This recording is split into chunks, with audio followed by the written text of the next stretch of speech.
शांति। ये बाबा की 4 तारीख की साकार वाणी है। सार है मुरली का। मीठे बच्चे, बाबा तुम्हें अविनाशी ज्ञान रत्नों का दान देते हैं। तुम फिर औरों को दान देते रहो। इसी दान से सद्गति हो जाएगी। प्रश्न, कौन सा नया रास्ता तुम बच्चों के सिवाय कोई भी नहीं जानता है? तो बाबा ने कहा, घर का रास्ता व स्वर्ग जाने का रास्ता अभी बाबा द्वारा तुम्हें मिला है। तुम जानते हो, शांति धाम हम आत्माओं का घर है, स्वर्ग अलग है, शांति धाम अलग है। यह नया रास्ता तुम्हारे सिवाय कोई भी नहीं जानता। तुम कहते हो अब कुंभकर्ण की नींद छोड़ो, आँख खोलो, पावन बनो, पावन बनकर ही घर जा सकेंगे। गीत है, जाग सजनिया जाग, तेरे सुख के दिन आए कि आए। ओम शांति।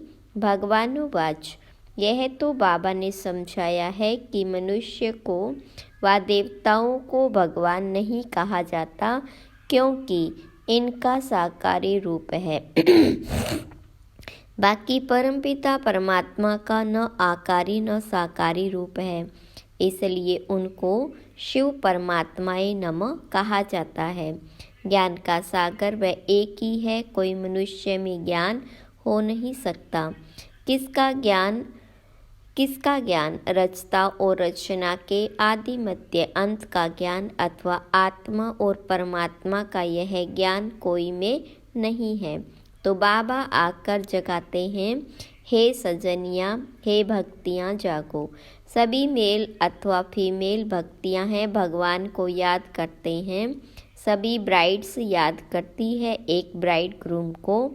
सभी आशिक आत्माएं परमपिता परमात्मा माशूक को याद करती है। सभी सीताएं हैं। राम एक परमपिता परमात्मा है। राम अक्षर क्यों कहते हैं?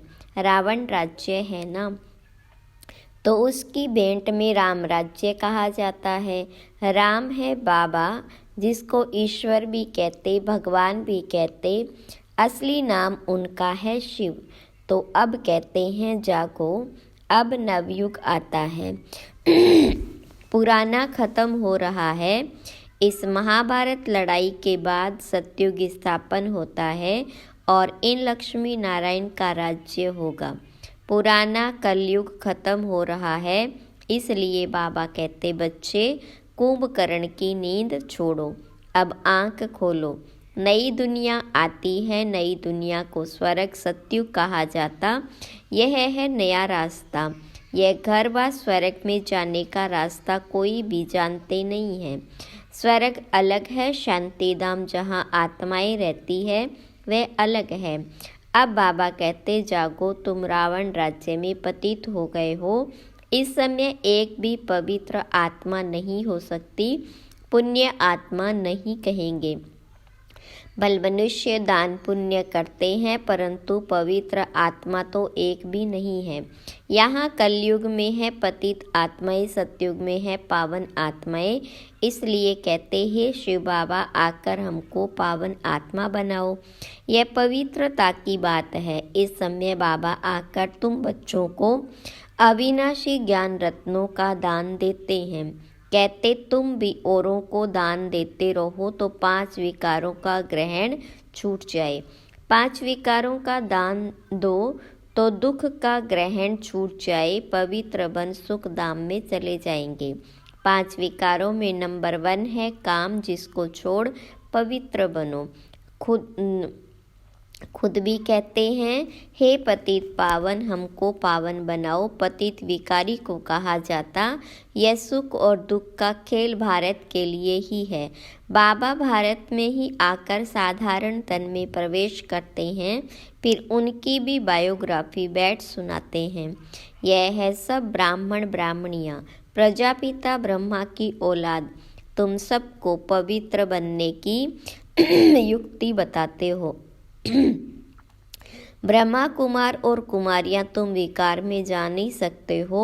तुम ब्राह्मणों का यह एक ही जन्म है। देवता वर्ण में तुम 20 जन्म लेते हो, वैश्य शूद्र वर्ण में 63 जन्म। ब्राह्मण वर्ण का यह एक अंतिम जन्म है जिसमें ही पवित्र बनना है। बाबा कहते पवित्र बनो। बाबा की याद अथवा योग बल से विकर्म भस्म होंगे। यह एक जन्म पवित्र बनना है। सतयुग में तो कोई पतित होता नहीं। अभी यह अंतिम जन्म पावन बनेंगे तो 21 जन्म पावन रहेंगे। पावन थे अब पतित बने हो। पतित है तब तो बुलाते हैं, पतित किसने बनाया है? रावण की आसुरी मत ने, सिवाय मेरे तुम बच्चों को रावण राज्य से दुख से कोई भी लिबरेट कर नहीं सकते।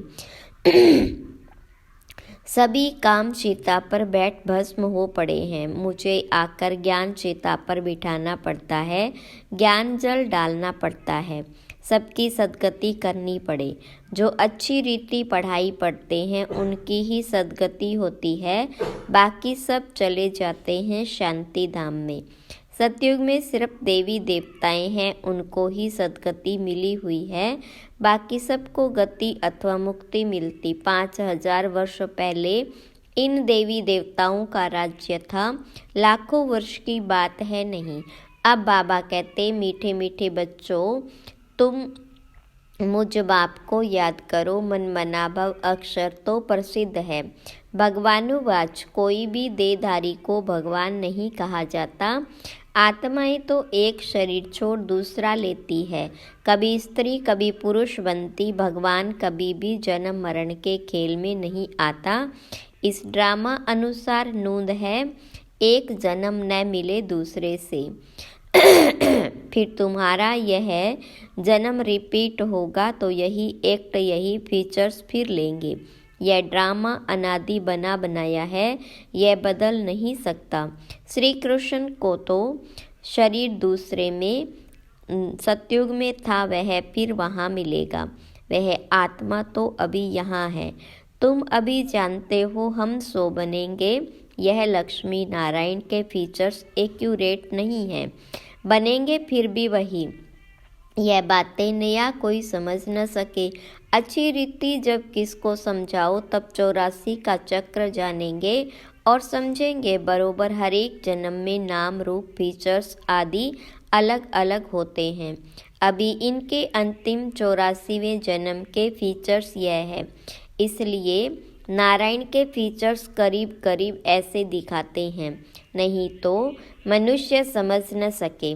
तुम बच्चे जानते हो मम्मा बाबा ही यह लक्ष्मी नारायण बनते हैं। यहाँ तो 5 तत्व पवित्र है नहीं, यह शरीर सब पतित है। सतयुग में शरीर भी पवित्र होते। श्री कृष्ण को मोस्ट ब्यूटीफुल कहते हैं, नेचुरल ब्यूटी होती। यहाँ विलायत में बल गोरे मनुष्य है, परंतु उनको देवता थोड़े ही कहेंगे।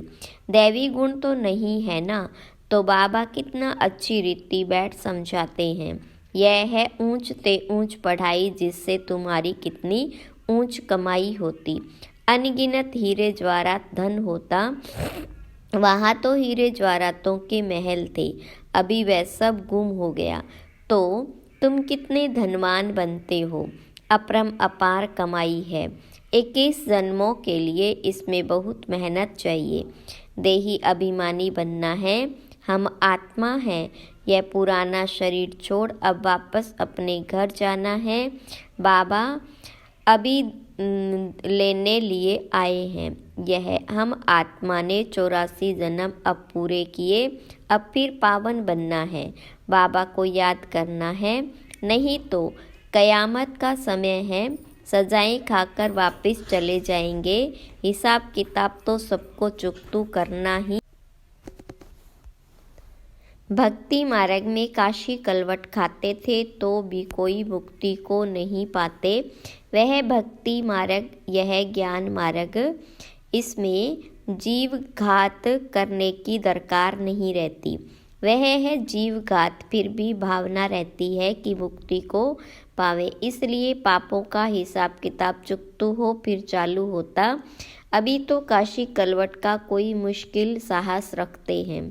बाकी मुक्ति व जीवन मुक्ति नहीं मिल सकती। बाबा बिगर जीवन मुक्ति कोई दे नहीं सकते। आत्माएं आती रहती है, फिर वापस कैसे जाएंगे? बाबा ही आकर सर्व की सद्गति कर वापस ले जाएंगे। सतयुग में बहुत थोड़े मनुष्य रहते। आत्मा तो कभी विनाश नहीं होती। आत्मा अविनाशी है, शरीर विनाशी है। सतयुग में आयु बड़ी होती, दुख की बात नहीं। एक शरीर छोड़ दूसरा ले लेते। जैसे सर्प का मिसाल है, उसको मरना नहीं कहा जाता, दुख की बात नहीं।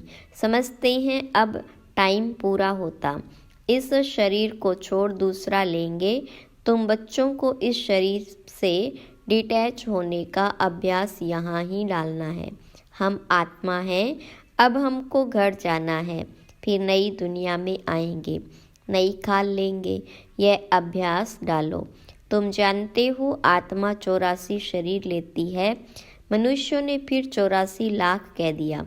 बाबा के सिवाय तो फिर अनगिनत ठिक्कर भीतर में कह देते। उसको कहा जाता धर्म की ग्लानि। मनुष्य स्वच्छ बुद्धि से बिल्कुल तुच्छ बुद्धि बन जाते। अब बाबा तुमको स्वच्छ बुद्धि बनाते। स्वच्छ बनते हो याद से। बाबा कहते अब नव युग आता है, उसकी निशानी यह महाभारत लड़ाई है। यह वही मुस्लों वाली लड़ाई है जिसमें अनेक धर्म विनाश, एक धर्म की स्थापना हुई थी। तो जरूर भगवान होगा ना। श्री कृष्ण यहाँ कैसे आ सके? ज्ञान का सागर निराकार या श्री कृष्ण? श्री कृष्ण को यह ज्ञान ही नहीं होता, यह ज्ञान ही गुम हो जाता। तुम्हारे भी फिर भक्ति मार्ग में चित्र बनेंगे। तुम पूज्य ही पुजारी बनते हो। कला कम हो जाती, आयु भी कम हो जाती, क्योंकि भोगी बन जाते हो। वहाँ है योगी। ऐसे नहीं कि किसकी याद में योग लगाते हो, वहाँ है ही पवित्र। श्री कृष्ण को भी योगेश्वर कहते हैं। इस समय श्री कृष्ण की आत्मा बाबा के साथ योग लगा रही है। श्री कृष्ण की आत्मा इस समय योगेश्वर है। सतयुग में योगेश्वर नहीं कहेंगे, वहाँ तो प्रिंस बनती है। तो तुम्हारे पिछाड़ी में ऐसी अवस्था रहनी चाहिए जो सिवाय बाबा के और कोई शरीर की याद न रहे। शरीर से और पुरानी दुनिया से ममत्व मिट जाए। सन्यासी रहते तो पुरानी दुनिया में है, परंतु घर बार से ममत्व मिटा देते हैं। ब्रह्म को ईश्वर समझ उनसे योग लगाते हैं। अपने को ब्रह्म ज्ञानी तत्व ज्ञानी कहते हैं। समझते हैं हम ब्रह्म में लीन हो जाएंगे। बाबा कहते यह सब रोंग है। राइट तो मैं हूँ, मुझे ही ट्रुथ कहा जाता। तो बाबा समझाते याद की यात्रा बड़ी पक्की चाहिए। ज्ञान तो बड़ा सहज है, देही अभिमानी बनने में ही मेहनत है। बाबा कहते किसकी भी देह याद न आए। यह है भूतों की याद, भूत पूजा। मैं तो अशरीरी हूँ, तुमको याद करना है मुझे। इन आँखों से देखते हुए बुद्धि से बाबा को याद करो। बाबा के डायरेक्शन पर चलो तो धर्मराज की सजाओं से छूट जाएंगे। पावन बनेंगे तो सजाएं खत्म हो जाएगी। बड़ी भारी मंजिल है। प्रजा बनना तो बहुत सहज है। उसमें भी साहूकार प्रजा, गरीब प्रजा कौन कौन बन पड़ सकते हैं। सब समझाते पिछाड़ी में तुम्हारे बुद्धि का योग रहना चाहिए बाप और घर से। जैसे एक्टर्स का नाटक में पार्ट पूरा होता तो बुद्धि घर में चली जाती। यह है बेहद की बात। वह होती हद की आमदनी, यह है बेहद की आमदनी। अच्छे एक्टर्स की आमदनी भी बहुत होती है ना। तो बाबा कहते गृहस्थ व्यवहार में रहते बुद्धि योग वहाँ लगाना है। वह आशिक माशुक होते हैं एक दो के। यहाँ तो सब आशिक है एक माशुक के, उनको ही सब याद करते। वंडरफुल मुसाफिर है ना। इस समय आए हैं सब दुखों से छूटा कर सदगति में ले जाने। उनको कहा जाता सच्चा सच्चा माशुक। वह एक दो के शरीर पर आशिक होते, विकार की बात नहीं। उसको कहेंगे दे अभिमान का योग। वह भूतों की याद हो गई। मनुष्य को याद करना माना 5 भूतों को, प्रकृति को याद करना। बाबा कहते, प्रकृति को भूल मुझे याद करो, मेहनत है ना, और फिर दैवी गुण भी चाहिए, कोई से बदला लेना, यह भी आसुरी गुण है। सतयुग में होता ही है एक धर्म, बदले की बात नहीं, वह है ही अद्वैत देवता धर्म, जो शिव बाबा बिगर कोई स्थापन कर न सके। सूक्ष्म वतनवासी देवताओं को कहेंगे फरिश्ते। इस समय तुम हो ब्राह्मण, फिर फरिश्ता बनेंगे, फिर वापस जाएंगे घर, फिर नई दुनिया में आकर दैवी गुण वाले मनुष्य अर्थात देवता बनेंगे। अभी शूद्र से ब्राह्मण बनते हो। प्रजापिता ब्रह्मा का बच्चा न बने तो वर्षा कैसे लेंगे? यह प्रजापिता ब्रह्मा और मम्मा, वह फिर लक्ष्मी नारायण बनते हैं। अब देखो, तुमको जैनी लोग कहते हैं हमारा जैन धर्म सबसे पुराना है। अब वास्तव में महावीर तो आदि देव ब्रह्मा को ही कहते हैं।